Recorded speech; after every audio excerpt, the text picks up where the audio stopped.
Bonjour. Donc, après avoir vu dans le premier chapitre les conceptions des droits de l'homme, nous allons voir donc dans un deuxième chapitre la théorie générale des libertés fondamentales. Alors, lorsqu'on parle de la théorie générale, nous avons trois questions auxquelles on cherche à répondre. La question d'abord des sources. Quelles sont les sources des libertés fondamentales? La deuxième question relative à l'exercice, lorsqu'on parle des sources, cela veut dire qu'on va voir la consécration constitutionnelle, on va voir la reconnaissance internationale, on va donc les autorités ou les textes où sont inscrits les droits.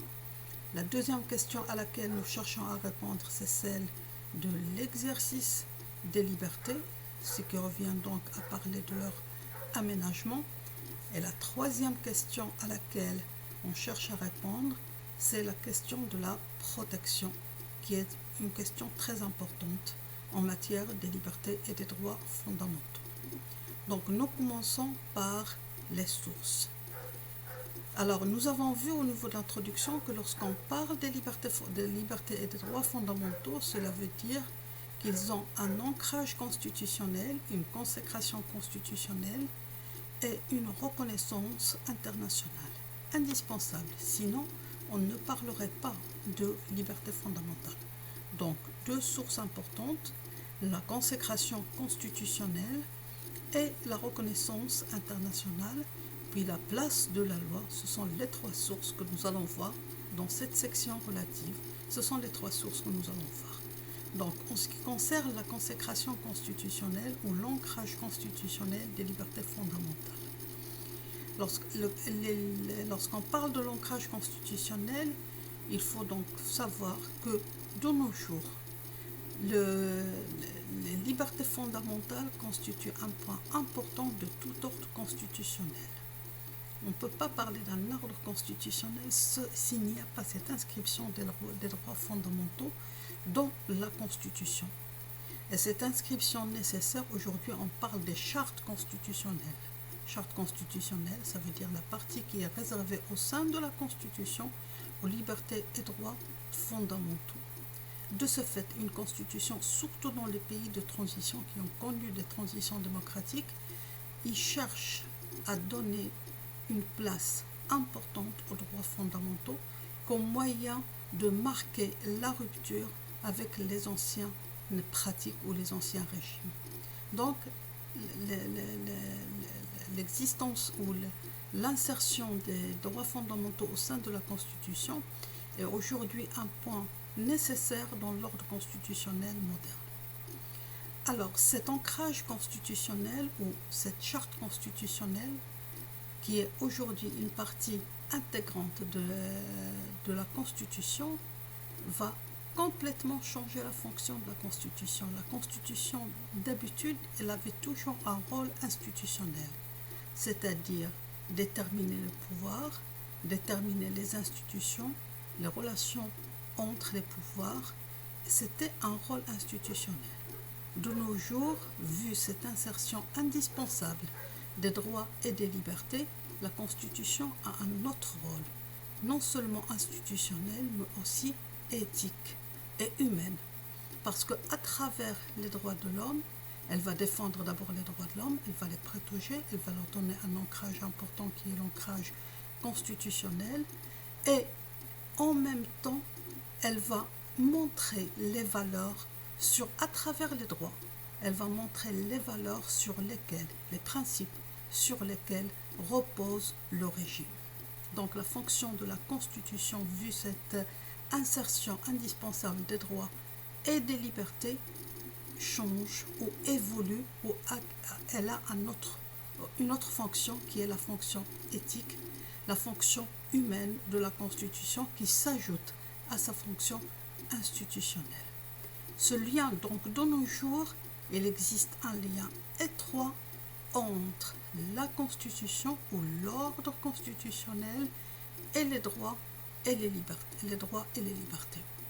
Et cet lien étroit, il se remarque dès le départ, c'est-à-dire au moment de l'élaboration. Au moment de l'élaboration d'une constitution ou d'une réforme constitutionnelle, on remarque ce lien étroit qui, qui s'établit. Alors, on le remarque comment? Parce qu'une constitution, on fait appel, il faut qu'elle soit un reflet de tous les segments de la société, ce qui fait qu'il faut une participation de tout le monde. Et pour qu'il y ait une participation de tout le monde à l'élaboration ou à la réforme constitutionnelle, pour qu'il y ait cette participation, obligatoirement, il faut qu'il y ait une liberté d'expression, c'est-à-dire il faut permettre aux opinions de se manifester. Pour cela, il faut la liberté d'expression, il faut la liberté des médias, il faut la liberté des associations, la liberté de réunion, pour que les diverses opinions puissent donc s'exprimer. Donc, le lien entre l'ordre constitutionnel et les droits fondamentaux, on ne le trouve pas seulement au moment avec la rédaction, mais dès l'élaboration de la Constitution, ce lien s'établit. Donc, aujourd'hui, il est indispensable que les droits aient une place, soient intégrés dans la Constitution. Pourquoi? Quelle est la signification de cette consécration constitutionnelle? Plusieurs significations. La première, ce que, comme vous le savez, dans la hiérarchie des normes, la Constitution est le texte supérieur. Donc, lorsqu'on intègre les droits dans la Constitution, cela veut dire qu'ils vont être au sommet de la hiérarchie des normes. Donc, toutes les normes qui vont être élaborées par la suite au sein de l'État vont être certainement vont respecter donc les droits, la Constitution et en conséquence les droits qui sont consacrés dans la Constitution. Ça, c'est la première signification. C'est qu'en fin de compte, ils ont la même importance, ils sont dans le texte fondamental, donc ils font partie de cette loi fondamentale que tous les autres textes au sein de l'État doivent respecter. La deuxième signification, c'est que lorsqu'on insère les droits au sein de la Constitution, cela veut dire qu'ils vont avoir une forte protection. Une protection, qu'est-ce que ça veut dire? Une protection constitutionnelle. Ils sont donc sous la protection, lorsqu'on dit constitution et un ordre constitutionnel, obligatoirement une justice constitutionnelle, ils sont sous la protection du juge constitutionnel, ce qui veut dire que tous les pouvoirs doivent respecter donc ces droits consacrés par la Constitution. Donc la consécration constitutionnelle leur donne une forte protection. Ça, c'est la deuxième signification. La troisième signification, lorsqu'on parle de la Constitution, cela veut dire qu'il y a eu un consensus autour de ces principes. Cela veut dire qu'en fin de compte, toutes les forces au sein de l'État sont d'accord pour ces principes. Et lorsqu'on dit ils sont d'accord, cela veut dire que l'ordre constitutionnel est fondé sur ces principes, sur ces droits. Cela veut dire que c'est un gage pour une stabilité politique. Les droits fondamentaux deviennent une nécessité ou jouent un rôle important dans la stabilité de l'État. Dans la stabilité de l'État, pourquoi? Parce que tout le monde adhère à ce principe. Pour cela, pour qu'il y ait les droits jouent ce rôle, il faut d'abord qu'il y ait un consensus, c'est-à-dire que tout le monde participe à l'élaboration, tout le monde puisse avoir l'occasion de faire prévaloir ses opinions, les droits auxquels il est attaché, le droit, tout le monde, c'est-à-dire toutes les forces de la nation, doivent pouvoir dire quels sont les droits qu'ils souhaitent qu'ils soient incorporés dans la Constitution.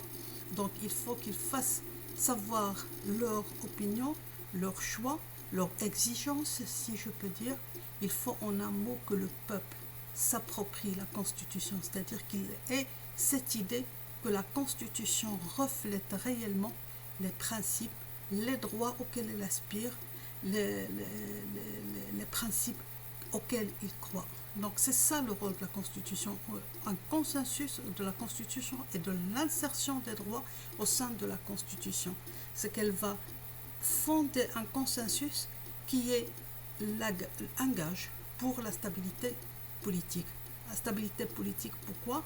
Parce qu'il reflète une adhésion unanime autour de ces principes. Ça donc la troisième signification. La quatrième signification, c'est que lorsqu'on dit les droits sont insérés au sein de la Constitution, cela veut dire que tous les pouvoirs au sein de l'État sont obligés de respecter ces droits. Et de ce fait, l'insertion des droits au sein de la Constitution est un élément important de l'État de droit. Donc, aujourd'hui, l'ordre constitutionnel, il y a un lien étroit entre l'ordre constitutionnel et la consécration donc des libertés et des droits fondamentaux. Alors, cette consécration ou ce lien se manifeste non seulement avec l'intégration des droits dans la Constitution, mais il se manifeste au moment de l'élaboration de la Constitution, parce que dans ce moment-là, les forces de la nation, les segments de la société ont la possibilité de faire connaître leurs choix, leur opinion, leurs exigences en matière des droits fondamentaux. Et le fait de prendre en considération ces demandes, ces sollicitations, cela veut dire en fin de compte que l'élaboration s'est faite d'une manière démocratique et que les droits ont été respectés. Et pour cela, on a besoin dès le départ de répondre ou de respecter un certain nombre de droits, essentiellement la liberté d'expression. Alors, l'ancrage constitutionnel des droits, l'ancrage constitutionnel des droits pose un certain nombre de questions. La première question, c'est celle de la place de ces droits dans la Constitution. Ils sont consacrés à quel niveau de la Constitution? Dans les constitutions démocratiques, généralement, libérales, généralement, on leur réserve le début de la Constitution. Pourquoi? Avant les autres pouvoirs. Pourquoi? C'est une manière de montrer que toutes les institutions par la suite donc, vont respecter ces droits. Donc, au début de la Constitution, cela veut dire que tous les pouvoirs sont soumis, ont une obligation de respecter les droits et les libertés reconnus par la Constitution. Alors, cette architecture, donc l'architecture constitutionnelle, n'est pas neutre. Alors, généralement, c'est au sommet de la Constitution. Nous avons, alors je vais vous donner un certain nombre d'exemples avant de voir l'exemple marocain. Donc, nous avons, alors, par exemple, la Constitution espagnole. La Constitution espagnole, nous avons un préambule, nous avons un titre préliminaire, puis un titre 1 relatif aux droits et devoirs fondamentaux. Nous avons la Constitution de la République fédérale d'Allemagne, nous avons un préambule et un titre 1 pour les droits fondamentaux. Nous avons par exemple, alors nous avons la Constitution italienne, c'est la même chose, nous avons les principes fondamentaux d'abord, puis une première partie pour les droits et le devoir des citoyens. Et ainsi de suite, nous avons plusieurs constitutions. Alors la règle, nous avons la constitution tunisienne aussi. La constitution tunisienne, généralement, les droits sont dans un deuxième titre. Alors si je donne beaucoup d'exemples, nous avons par exemple la constitution de Vietnam, c'est dans le chapitre 2 que les droits sont reconnus. Nous avons la constitution de la Suède aussi au niveau du chapitre 2. La constitution du Japon, c'est au niveau du chapitre 3. La constitution espagnole, nous l'avons vu, c'est au niveau de la partie 1. La constitution de la Grèce au niveau de la partie 2 et ainsi de suite. Donc, généralement, c'est 1 ou 2. Alors, l'architecture constitutionnelle, comme j'ai dit, ce n'est pas quelque chose de neutre. Le fait de mettre les droits au début de la Constitution, cela veut dire que tout ce qui va venir par la suite se fera dans le respect de ces droits. Donc, première chose, la place des droits dans l'architecture constitutionnelle. Nous avons pour cela deux exceptions qui sont l'exception française et l'exception américaine. L'exception française, les deux, dans les deux cas, les droits sont extérieurs à la Constitution. Alors, et ça pour des raisons historiques. Donc, en France, ils ont le bloc de la constitutionnalité qui est composé, qui n'est pas très homogène sur le plan, ni sur le plan de la forme, ni sur le plan du fond. Alors, le bloc de la constitutionnalité en France, il est composé de quoi? Il est composé de la Déclaration des droits de l'homme et du citoyen de 1789. Il est composé du préambule de la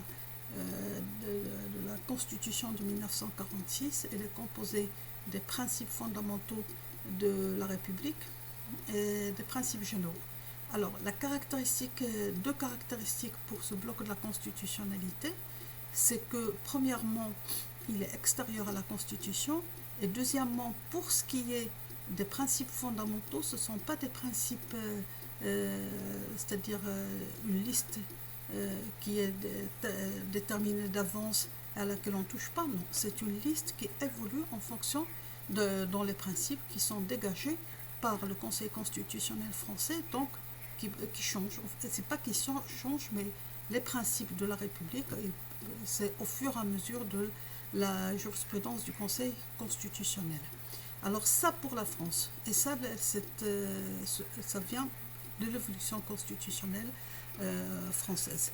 Nous avons la même chose pour les États-Unis, c'est que le Bill of Rights, ce qu'on peut appeler un Bill of Rights américain, c'est sous forme d'amendements qui ont été apportés à la Constitution américaine, je crois en 1791, parce qu'au départ, les Américains, lorsqu'ils ont adopté leur Constitution fédérale, ils n'ont pas senti le besoin d'insérer une liste des droits au sein de la Constitution fédérale parce qu'ils ont pensé que chaque État fédéré avait sa déclaration des droits, donc c'était suffisant.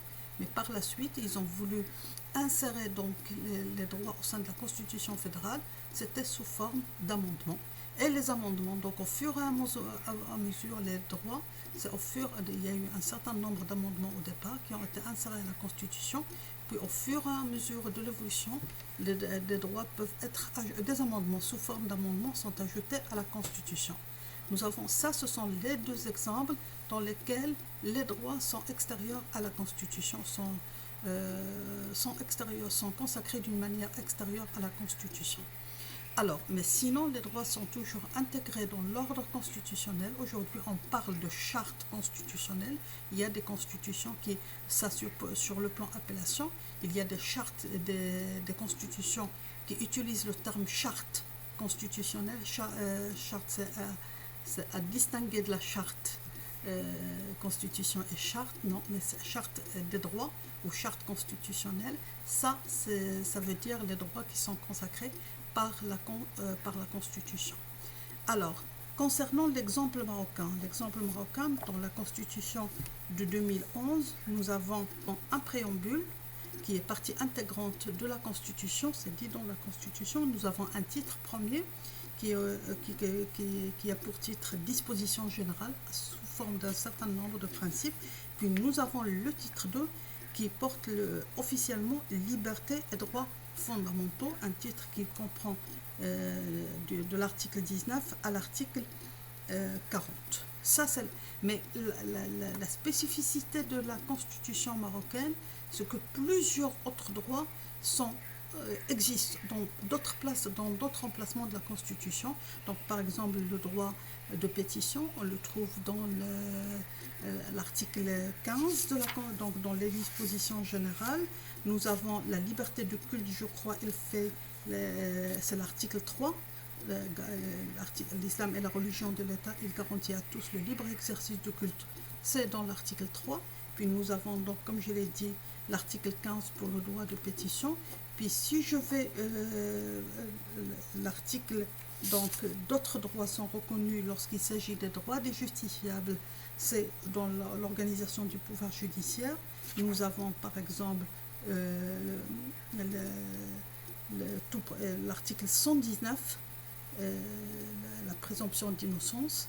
Nous avons l'article 120 tout droit, le droit à un procès équitable et le délai raisonnable. Nous avons le droit de la défense, donc un certain nombre de droits qui sont reconnus, pas seulement pas dans le titre 2, mais dans l'emplacement de la Constitution. Donc nous avons la même chose si je fais une comparaison avec aussi la Constitution tunisienne de 2014, c'est la même chose, sauf que la Constitution tunisienne n'utilise pas du tout l'adjectif fondamental. Elle parle des libertés et des droits, c'est tout. Et c'est aussi un titre 2 après un titre 1 relatif aux principes. Donc nous sommes un peu, si je peux dire, dans la règle générale qui existe dans nos jours, c'est à peu près, c'est un titre 2 de la Constitution est réservé aux droits fondamentaux. Ceci dit, lorsqu'on dit un titre 2, qu'est-ce que ça veut dire? Ça veut dire qu'il y a des dispositions générales, les libertés sont respectées après le respect de ces dispositions générales. Donc, comme je le dis toujours, lisez vos droits, allez, lisez la Constitution, lisez le titre 2, mais n'oubliez pas de lire et de jeter un regard sur le titre 1, parce que je croyais un lien, le respect de ces droits des droits est déterminé par les principes qui existent dans le titre 1. Ça donc pour la place, toujours voir la place des droits dans la Constitution. La place est importante, il nous donne une idée sur l'architecture de la Constitution et sa signification est importante. L'autre chose à laquelle il faut faire attention, c'est la précision normative. Est-ce que la Constitution, est-ce que les droits sont consacrés d'une manière précise, ce qui va permettre leur applicabilité immédiate par le juge, ou est-ce qu'ils sont reconnus, consacrés d'une manière vague, ce qui nécessite une loi de développement. Alors, généralement, nous avons trois possibilités. Alors, la première possibilité, c'est que le droit est consacré d'une manière claire par la Constitution. De ce fait, il peut y avoir une applicabilité immédiate par le juge. Donc, la Constitution est claire. Il ne cite pas une loi de développement. Le deuxième cas, c'est lorsque la Constitution où le droit n'est pas reconnu d'une manière précise et qui nécessite une loi de développement. Le troisième cas ou la troisième possibilité, c'est que le droit est vraiment reconnu, et ça c'est une possibilité qui se pose surtout pour les droits de la deuxième et de la troisième génération.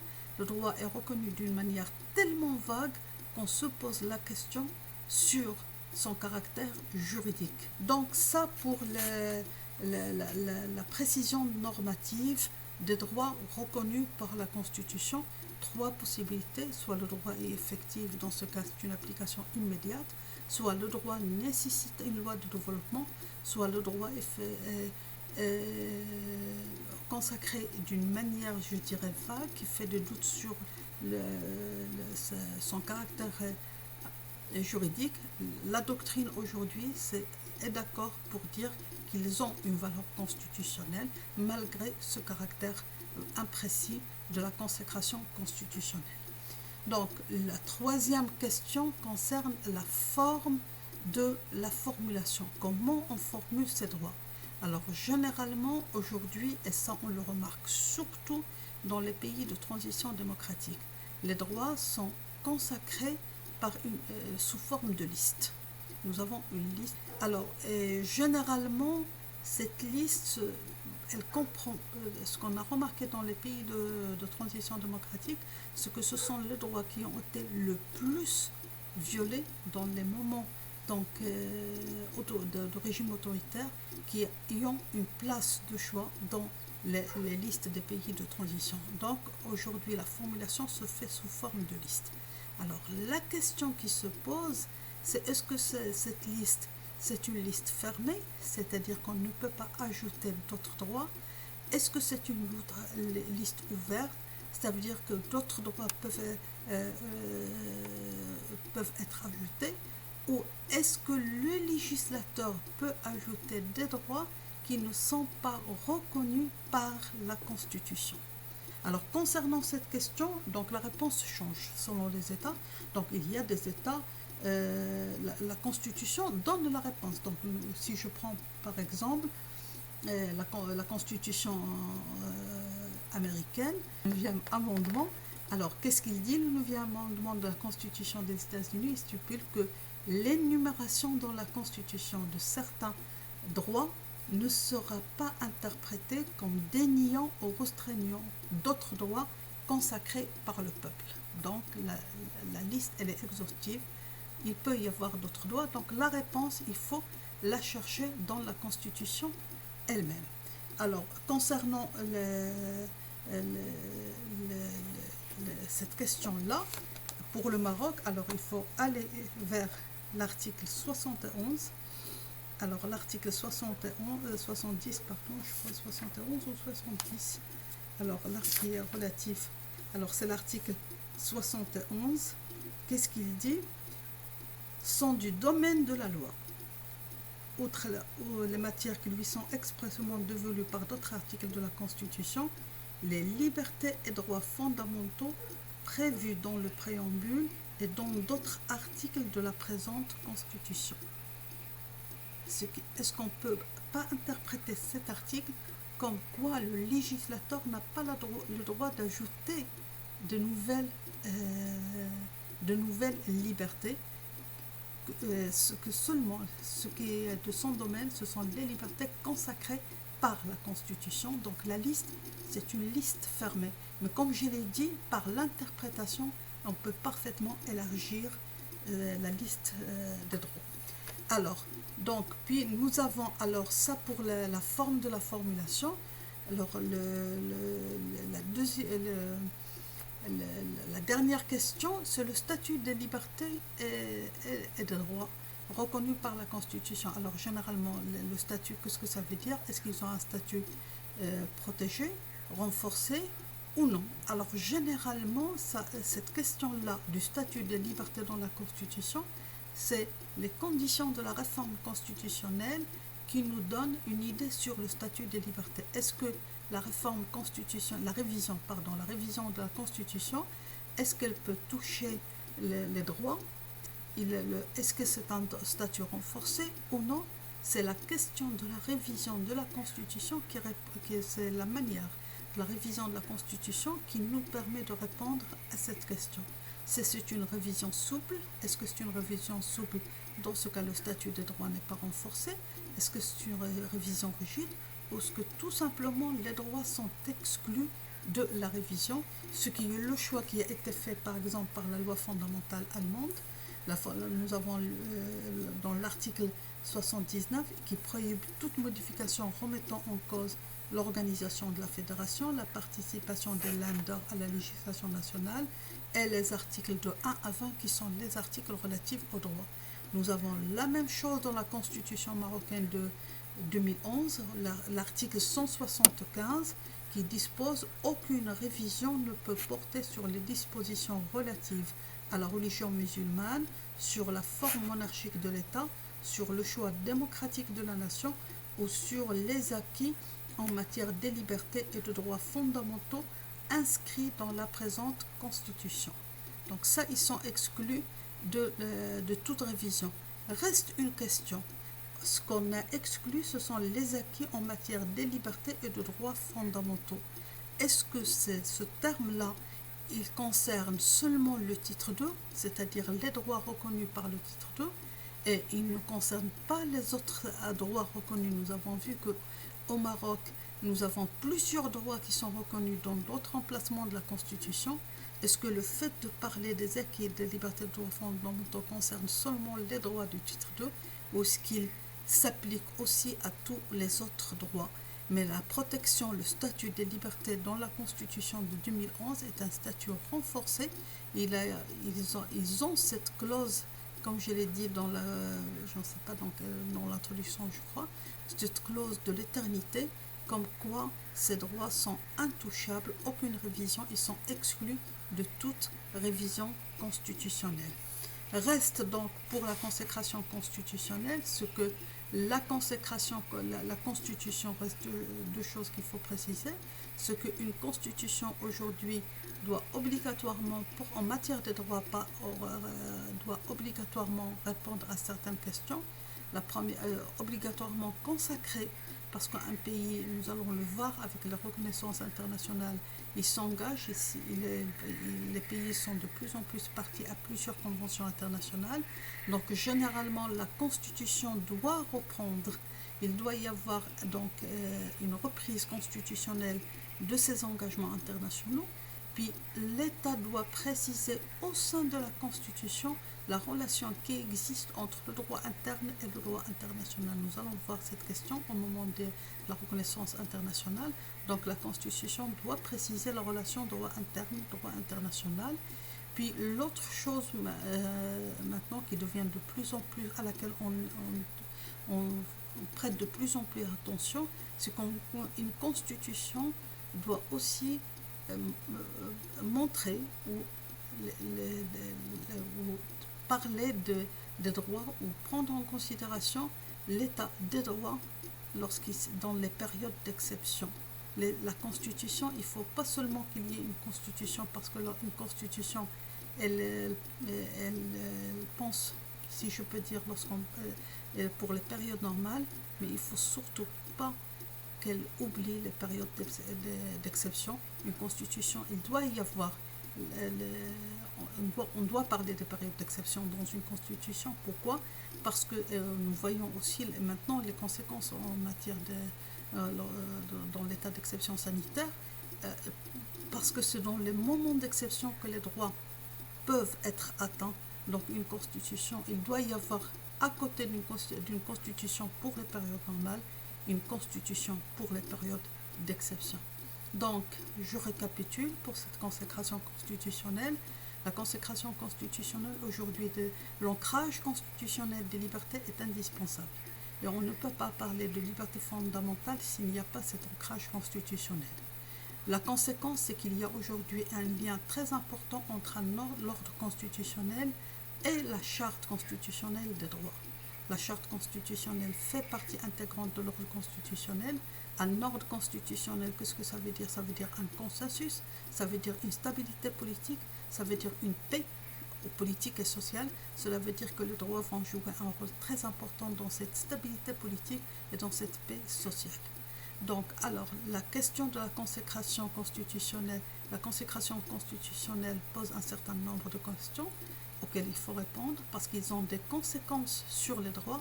La première, c'est la place des droits dans l'architecture constitutionnelle. La meilleure place serait au début de la Constitution, parce que là, ça montre, par l'architecture de la Constitution, ça montre que toutes les autorités, tous les pouvoirs sont dans l'obligation de respecter les droits et les libertés des citoyens. Ça, donc, c'est la première question. La deuxième question, ça concerne la précision normative. Nous avons vu qu'il y a 3 cas.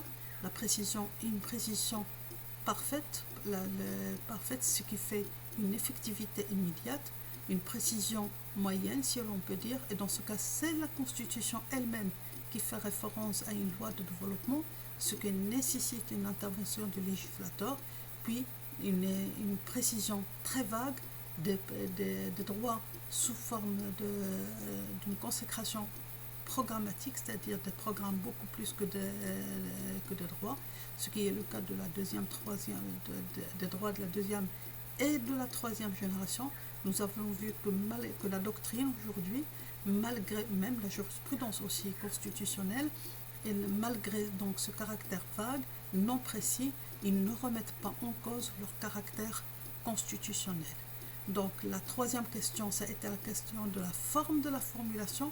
Généralement, ça on le remarque surtout dans les pays de transition démocratique, c'est sous forme de listes très exhaustives, il faut le dire, c'est-à-dire vu les articles, par exemple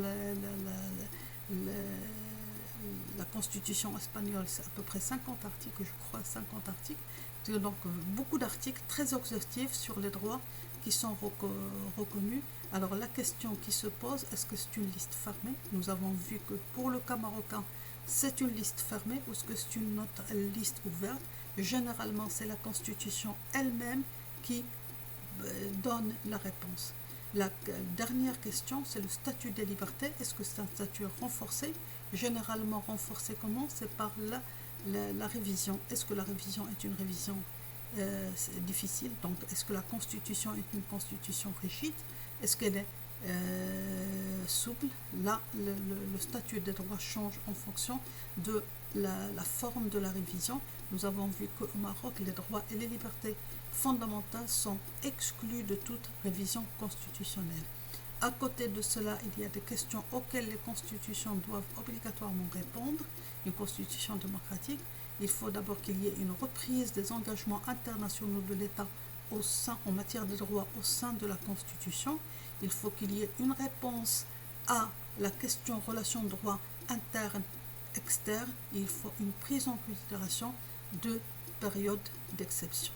Voilà donc pour la consécration constitutionnelle.